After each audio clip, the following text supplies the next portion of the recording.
নবনির্বাচিত সংসদ সদস্য এবং সরকারের মন্ত্রী, প্রতিমন্ত্রী ও প্রধানমন্ত্রীর উপদেষ্টাদের নিয়ে চলছে বিএনপির সংসদীয় দলের 2 দিনব্যাপী প্রশিক্ষণ কর্মসূচি। আজ সকালে গুলশানে দলটির চেয়ারম্যানের কার্যালয়ে এই কর্মশালার উদ্বোধন করেন প্রধানমন্ত্রী তারেক রহমান।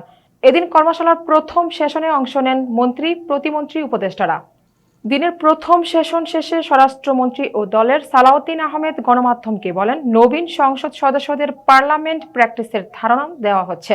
আইন কানুন নিয়ে সংসদ সদস্যদের ভূমিকা কেমন হবে ইত্যাদি বিষয়ে পরস্পর আলোচনা হয়েছে। তিনি জানান, বিরোধী দলকে ডেপুটি স্পিকারের বিদ্যমান পদের প্রস্তাব দেওয়া হয়েছে। সংসদ অধিবেশনে রাষ্ট্রপতির ভাষণ দেওয়ার অধিকার আছে।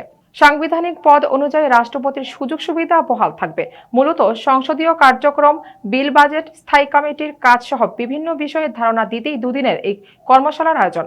মূলত অভিজ্ঞ সাবেক আমলা, একাডেমিশিয়ান ও সাবেক সংসদ সদস্যদের মাধ্যমে এমপিদের দায়িত্ব, মন্ত্রিসভার সদস্যদের সংসদীয় রেওয়াজ এবং মন্ত্রণালয় পরিচালনায় দক্ষ করে তুলতে কৌশলগত ভূমিকা কেমন হবে তা তুলে ধরা হবে কর্মশালায়।